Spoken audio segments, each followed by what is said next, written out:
Sweet. What's going on, everybody? We are officially live on YouTube X, uh, Instagram, and TikTok. If you guys are on TikTok, Instagram, or you're watching on Twitter, go to our profile and join up over there so you can ask your questions on YouTube. We are answering questions for YouTube subscribers, going through and basically making sure everybody's questions are answered about everything going on in the Browns world. So feel free to ask. Feel free to ask your questions, whatever you guys got, and we'll be sure to answer them. I'm not seeing anything so far. We'll wait for a couple people to trickle in. Literally nothing going on in the Browns world today. I mean, I don't know. I don't know if you had anything else to say, but I have literally seen nothing today. Yeah, no, I haven't. I don't think I've seen much of anything either, other than our guy Larry Ogunjobi is he got picked up off the board, which I guess is what it is. Yeah, I mean, good for him. He's going to the Bills, who get better and better. Hold on 1 second. We'll do this. But yeah, he's going to the Buffalo Bills now. Bills are having a great offseason. They're doing a really good job. I actually just posted a video about them. They're killing it, keeping everybody in-house. Honestly, kind of what the Browns are doing / have done, just getting ahead of extensions instead of waiting for the offseason. So anything about Chubb? No, but as more, running back news comes out, we see the financial aspects of it. I feel more confident that he'll be back if he wants to be back. Right. Got to make sure he wants to be back. I was trying to think, was there something else that I saw today that was people were talking about? And every time I swear when I go live on TikTok, it seems like that's when I hear my echo. What was it? Oh, no one's confident that the Browns are taking a quarterback at 2. Like I'm so confused on this. Like, what exactly is the plan then? I don't know. I also there is a little bit of Browns news just came out that the Falcons don't plan on trading or cutting Kirk Cousins really till around the draft. So if they're waiting for Kirk Cousins, then they'll be waiting a while. They're going to be waiting a while. That can't be the main plan. There has to be something else that's coming. I'd be so shocked if there wasn't something else that was coming. But I don't know. We've talked about it. We feel pretty confident in quarterback at 2, regardless of who's there. I guess the other option would be Travis Hunter there. Again, I would be so shocked if they're paying a defensive end $40 million and they use a first-round pick on a defensive end in Abdul Carter. But regardless, if they don't take a quarterback, I think I'd be pretty surprised. It just leads into the big – it's going to be something we're not seeing, and it's feeling more and more like it's a trade, man. I don't know what exactly the trade could be. But for some odd reason, it really just feels like Andrew Berry might shock us with a trade that is just going to just take the world by storm. Who would they trade for, though? That's my thing. Like, who could they possibly trade for? I don't know, man. That's the thing. It doesn't make – see, they wouldn't do that because the Cardinals – well, if we play the hypothetical game with could it be Dak or could it be Kyler Murray – I was going to say, could the second round pick or could the second overall pick be in play for somebody? But I don't think there's a quarterback in the top 10 that would be appeasing to that. I feel like if you're going to trade for a quarterback, you're going to get another first round in return. But I don't know, man.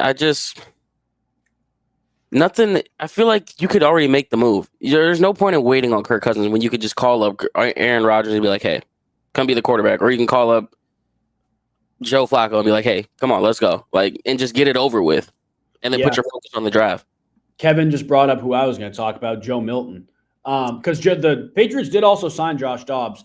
It was very interesting listening to it was Ian Rappaport yesterday, basically saying the Patriots are people are interested in Joe Milton and they're calling the Patriots. The Patriots are weighing out, is it worth it to trade a guy who has that type of upside, who we never know. We may need him down the line for one game or 2 games when Drake May is hurt and Josh Dobbs is not playing well. They are trying to figure out, is it worth it to get whatever, probably be like a day 2 pick or something for Joe Milton? Is that pick worth us potentially not having Joe Milton for whatever game or games we need him for. And I think they're weighing that out because I think he could totally be on the table. And them signing Josh Dobbs kind of makes me believe a little bit more that he is not actively being shopped, but like could be acquired. So I wouldn't be shocked about that. The only thing about Joe Milton is like I'm not against Joe Milton, but that can't be Kenny Pickett and Joe Milton can't be your only moves this offseason. And then bringing in a rookie like that doesn't feel like an Andrew Berry setup. I don't think it looks like an Andrew Berry setup. Yeah. And quite frankly, that is like it's kind of telling of how you feel about this upcoming season, in my opinion, where you're not really expecting to do much, or unless you get lucky and then Jaden Daniels comes in and it takes the world by storm. I just, if that's the case, you might as well play the tank game for next year and get one of those top prospects next year. But I don't know. I'm not against it. It just doesn't feel right. It's with Kenny Pickett. I have two things for that. Number one, my immediate thought, I don't think they would go Joe Milton and draft a rookie. I think Joe Milton would be the quote-unquote rookie. He's only in his second year now. So I think that would be the way they go. But my thought, what if, to get Joe Milton, it was a swap the second and the fourth pick plus Joe Milton? I wouldn't hate that. If the Browns felt like they liked Milton that much, I wouldn't hate that. Well, where are they drafting in the second round? The Patriots? I'm not sure. Because I don't like that scenario necessarily. If he's going to be just our rookie and you run with it, that's like saying, trust me with Cody Kessler. He's our guy. Except this guy came in the 6th round. Like, I don't know. I don't like that at all. It'd be tough because I can tell you what, if they traded for Joe Milton, I wouldn't feel confident taking the quarterback at 2. I'd rather take somebody else because you're essentially getting your rookie quarterback there. But do they even go that route of trading for him? That's a completely other thing. We got a Ryan Tannehill mention. No. I'd rather have you know what? I'd rather have Kenny Pickett. I'll say it. I'd rather have Kenny Pickett. I don't think Kenny Pickett is as bad as Nathan Zegura came out with some kind of stat yesterday on his show, I believe, where he talked about since the time he's been on the Browns radio network, where Kenny Pickett has the best win percentage or there's some statistical stat, and it's been the best in the quarterback area since he's been here out of all the quarterbacks we've had, which is a wild stat to have knowing coming from a guy like Kenny Pickett. Yeah, I think again he's a quarterback 3 upgrade, and we can't really think of it much more than that.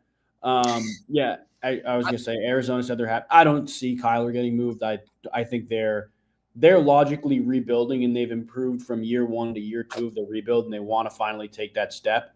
If they trade Kyler Murray, they're taking a step backwards. I don't see that. What's a good reason for us to wait until next year to draft a quarterback over this year? The plethora of quarterbacks. I guess, yeah. Am I frozen on your end, Zay? Hold on. Yeah. Okay, 1 second. But yeah, no, I'm with you. Plethora of quarterbacks. Arch Manning. I do like Arch a lot, but who's to say that first of all, who's to say you even have the first overall pick next year? Like, who's to say they're in this same spot? And the reality is the Browns, like we talked about, I think Monday, they're better than a 3-win team, even if you're going to roll Kenny Pickett out there, I think. Like, they're going to win more than 3 games next year with this roster, regardless of the quarterback situation. I still think they'd win more than 3 games. Last year was potentially the worst combination of things. Yeah, like I'd be shocked if they ran back another 3-14 season, even with the roster they had. So like I find it hard to believe the Browns will wind up picking in the top 3 next year anyways. So take your shot on a quarterback now if you believe in him. And I saw somebody also say a potential trade up to 1. I think I could get behind that. I really could, because that would probably mean you're getting up there to get a quarterback. I think the thing that scares me the most is like they trade back from 2 and then they go, oh, surprise, Will Howard is our guy the whole entire time, or Jackson Dart is our guy the whole entire time. How about the one scenario? Well, I guess it's kind of put to bed now because Matthew Stafford signed the contract, but Cooper Kupp's getting released today, which is it's like, could you maybe pry Cooper Kupp out of their hands? 31 years old, he'd probably be a lot older. Maybe a 1-year deal rental. He probably gets too much money though, huh? That, but he also wants to go to a team that's going to win now, I'm sure, and the Browns are not there. Well, Myles Garrett said the same thing too. Yeah, that is true. That is true. Yeah, I don't know. I find it so hard to believe that veterans want to come to Cleveland right now. They from the outside looking in have to think this is at least more than 50% of this right now is a rebuild. So I would be shocked if veterans were like, Cleveland's my first choice, unless you're a quarterback like Aaron Rodgers who wants to go somewhere and have fun for you, whatever it may be, wants to start, whatever it may be. I find it really, really hard to believe that veterans want to come here, that people who aren't so set on being part of a multi-year project, because I do think that's what the Browns are still, I don't think they're going to want to come here. That's the reality. Does anybody want to come here right now? That's the real question. Like, the Browns are in such a bad spot, and usually when we don't have people who don't want to come here, we kind of just be like, "Hey, here's some guaranteed money. Make your way to Cleveland," which we don't really have that luxury right now. No, they just don't have the luxury, period. I mean, they're strapped up with Deshaun Watson for the next couple of years, so it's not like they can really do that.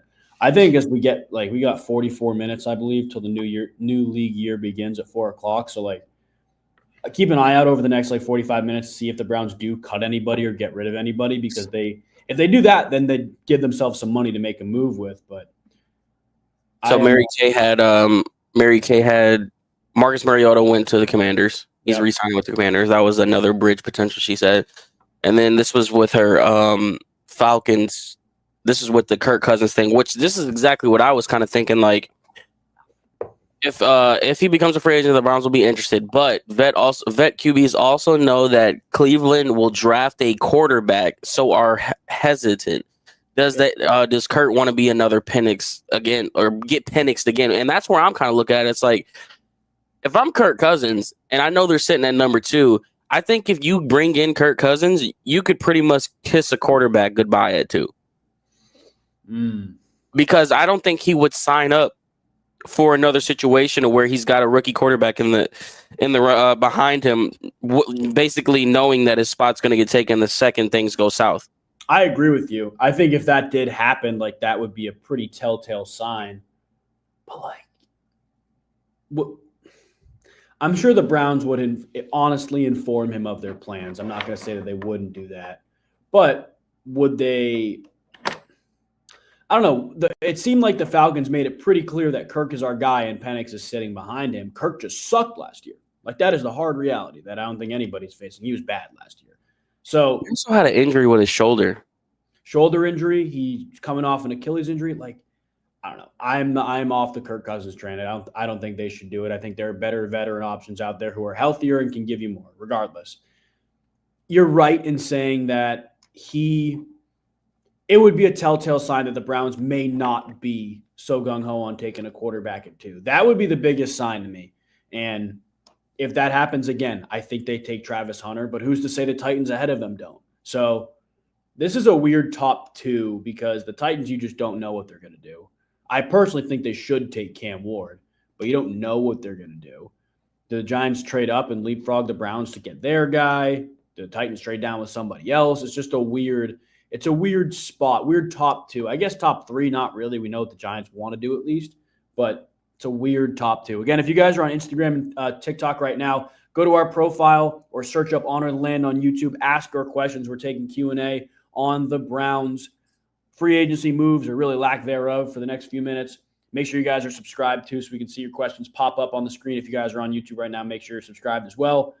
Let's see. Just go get Aaron Rodgers. Honestly, at this point, bro, if for the next 2 years, you give yourself a damn good opportunity. If you brought A-Rod in this joint and you just stockpiled this offense, we've seen it around the league all the time. These guys are just going gung-ho on offense, and you got the defensive players to be good. You're one season away from being having 11-6 with the number 1 defense in pretty much every single category. And you can find those back-end gems at the safety position and at the cornerback position.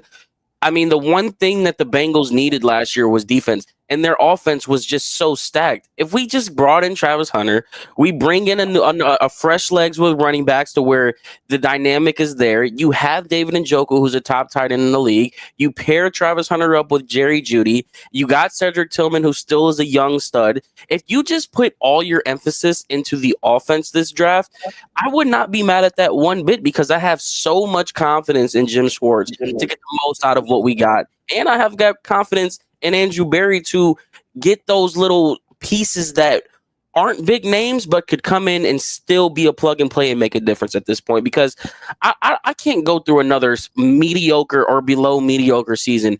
Go all in on this damn offense. Let's see what Kevin Stefanski is really about, and let's take a damn shot at this, man.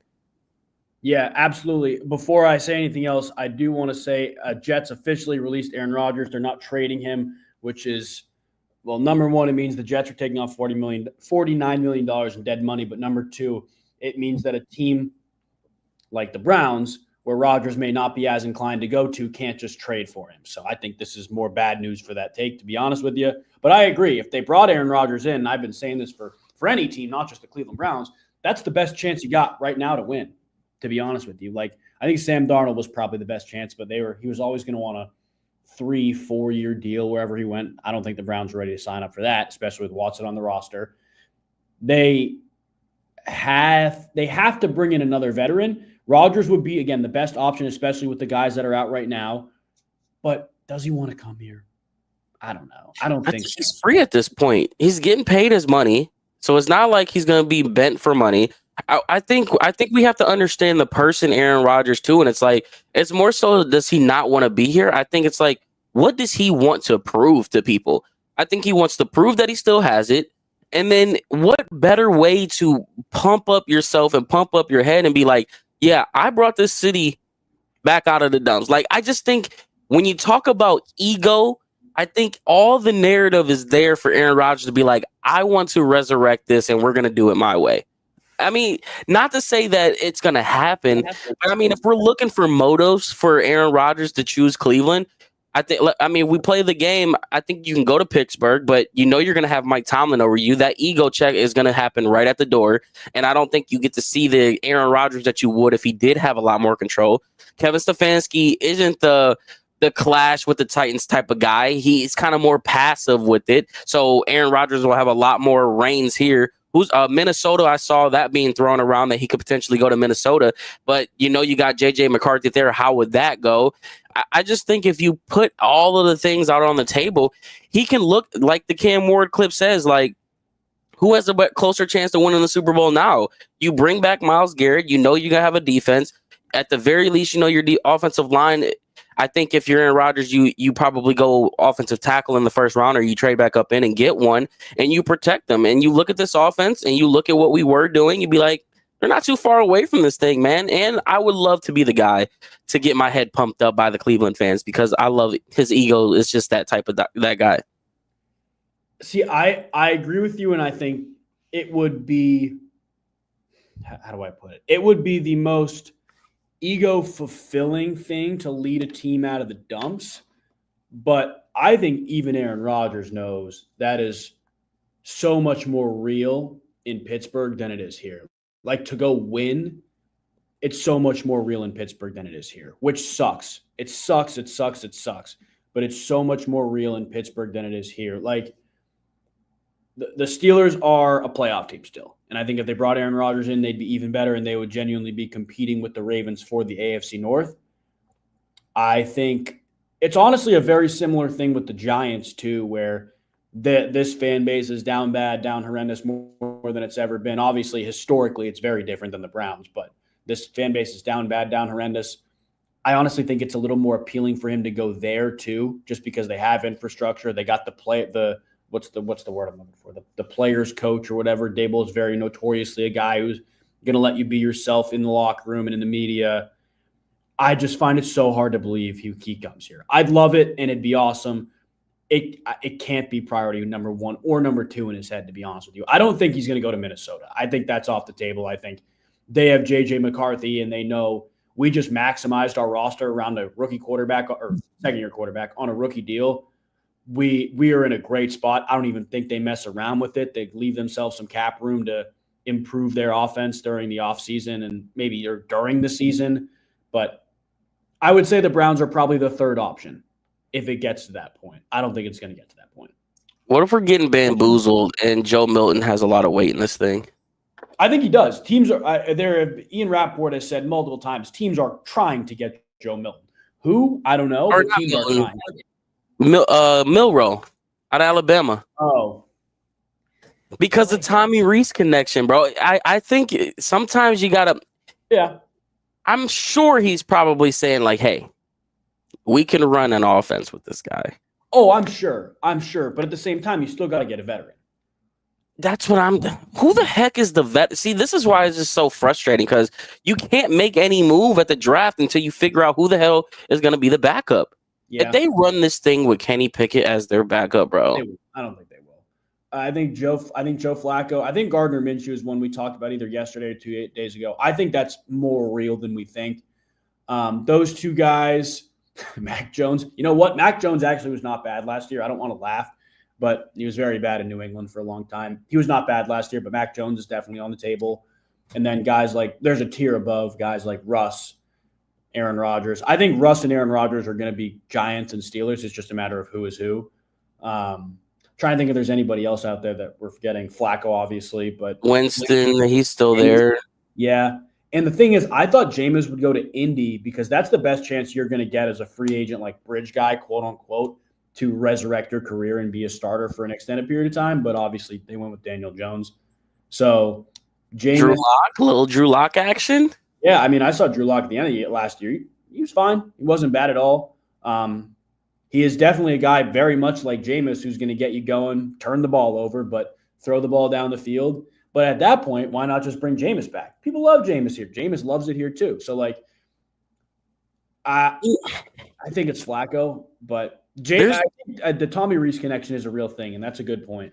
There's one quarterback that I would have loved to see play with this team, but the only thing that scares me with it, obviously, is the injury history that comes with it. But he is the quote unquote perfect glove for Kevin Stefanski, bro, and that's Teddy Bridgewater. Teddy Bridgewater is such a he. Whenever I watch Teddy Bridgewater, he's not gonna put the ball in harm's way. He can make the throws. He's a leader, and like. Is he a guy that I want to go in and take and be like, yeah, he's QB1? No, but like I was intrigued before all of this injury stuff came about and be like, what would he look like in this type of offense? Because he's had success pretty much every time he was starting. It's not like he hasn't had success. And did he play with Stefanski? That's what I was wondering. The second thing, like, did he have any? I'm pretty sure they were in Minnesota together. Yeah, so like I just think everything we're talking about is pointless right now because I don't think anything is on the table that we're talking about. I just think Adrian Berry is just like, you guys are stupid. This is not what's happening.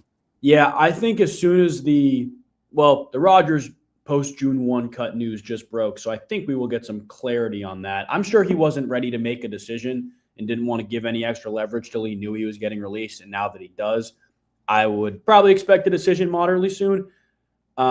Once that domino falls, the Russ domino will probably fall. But at the same time, I don't think that means much to the Browns. Like, I think, like I said, the Giants and Steelers for those two guys, which one goes to where is your guess is as good as mine. But like, I still think it has to be a veteran. They can't just like hope and pray for Kirk Cousins. That would be utterly ridiculous if they did that.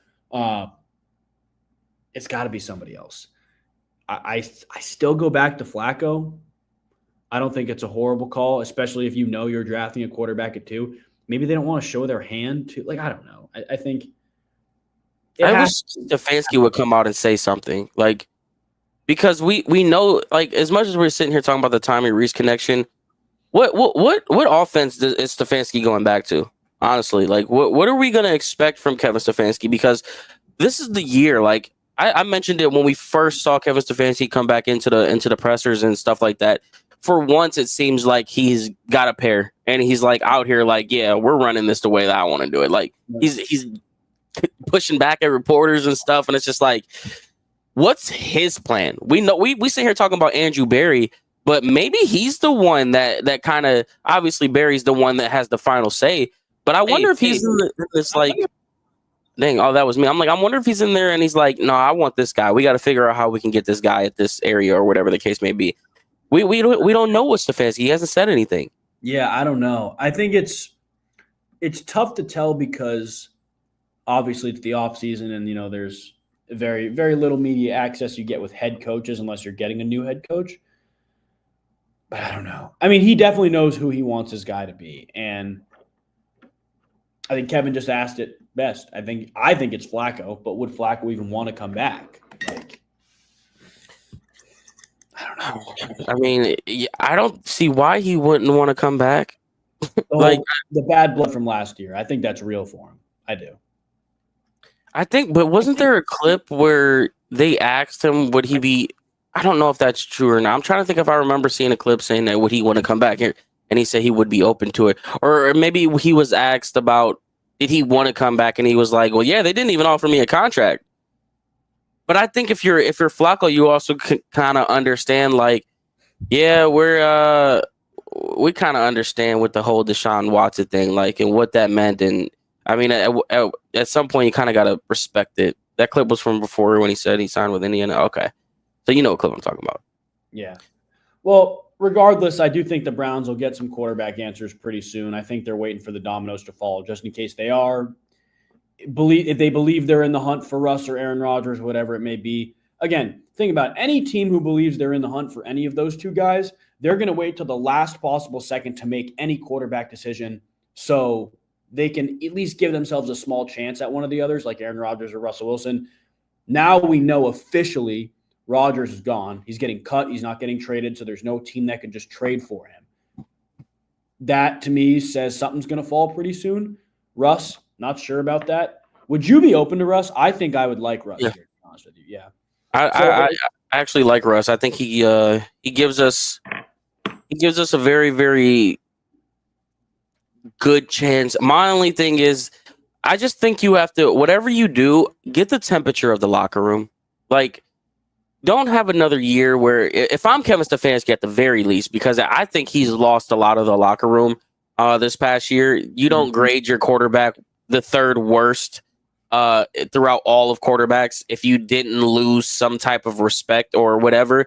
So, like, if I'm the coach and I'm Andrew Berry and these guys, I'm not giving names per se, but maybe I am. Like, I need to know what type of temperature, what type of feeling do you guys have? I love that Kay Adams report, like that interview was really testing the waters with Jerry Jeudy and asking straight up questions, Cam Ward or Aaron Rodgers. Like, just get the player's opinion on this in a sense, really. And I know that's probably not the way to go, but if you're going to run this thing back, man, get the respect back from your players. So we'll end with this. Top 3 quarterback options walking into next year. Regardless, let's say everybody wants to go to the Browns equally the same. I think we'll say top 3 outside of Aaron Rodgers because we probably agree Aaron Rodgers number 1 just in general. Top 3 quarterback options outside of Aaron Rodgers just next year, best option in terms of free agency, not even the draft, just free agent quarterbacks. I'd probably go... I'm a big Joe Flacco guy. I really want to put him 1, but I'm intrigued with Russell Wilson. So I'll go Russ and Flacco interchangeable depending on the day. Mm-hmm. And then I let's go, you mentioned him. I don't know if I'd necessarily be against Mac Jones. I think he might kind of fit. Mac Jones was good last year. He was good last year. Yeah, I'll go Mac Jones. So that's 3 right there, but then we'll give you one more just for fun. Winston, I mean, why not bring him back, Oh, Minshew there too. Minshew, Winston can be interchangeable as well too. I'd be fine with either one. I think I would go Flacco 1. I think I'd rather – we've seen what he can do, and again, it's not like he's dipping off tremendously physically. It's not like there was much physically that he could dip off with anyways. Flacco 1. Russ, I would go Russ 2. I just worry about Russ coming in and having a situation similar to last year where the offense around him wasn't good enough. So Russ 2. 3. I mean, if you can get Joe Milton, I'd say Joe Milton at 3. But if you can't, Probably Jameis, assuming you're going to draft somebody at least at 2 or early second, Jameis. I think the bigger question out of all of these quarterbacks that are left, who has the biggest, who can read defenses and read the field the best? Because while we sit here and we bash Kevin Stefanski for a lot of things, he does scheme a lot of guys open. And it just seems as if the quarterbacks never are finding the quarterback or the receivers. So who has the best quarterback skill when it comes to reading the field? I think that's the direction that I would go. Flacco over Wilson too, you think? Yeah, I think so. Especially because there's familiarity with the system. I wouldn't think twice about that. But Russ for sure. It's just the guys it's the guys whose worries are more in the athletic world than they are in the pocket passer world. So not like Joe Milton, there would be genuine worries there. Let's see. I'm trying to think who else. Jameis, honestly, there would be worries there too. You don't know how he reads the field sometimes. But guys like that, guys who have been there before, like Flacco, Russ, I do think again, Mac Jones, Minshew, I don't know, but he's been there before. He's been good enough. But that's my thoughts. I mean, I think it's Flacco. It would be the best if they got Flacco in a lot of different worlds, but on the field, I think it'd still be the best. It's almost making me wonder now, does Flacco not want to come back? Because he almost seems like it was just a closed, shut door thing. Like, just bring back a guy that you've had success with. Yep, exactly. All right, guys, we're going to hop off here again. We will be live tomorrow at 3:30, 3 o'clock, taking more questions. So make sure you're subscribed on the YouTube if you guys are watching on the TikTok or on the Instagram. Make sure you're subscribed over there too. Following on here as well. If you are new, we will see you guys tomorrow at 3 o'clock. Any final words, Zay? That's man. Yeah. Enjoy the beautiful weather upon us, and I'll be by my phone waiting for that quarterback news to drop. And I imagine if any quarterback news drops, we'll probably go live when it happens because it's the biggest domino that it's going to fall. So yes, absolutely. All right, guys, we will see you soon. Appreciate you tuning in.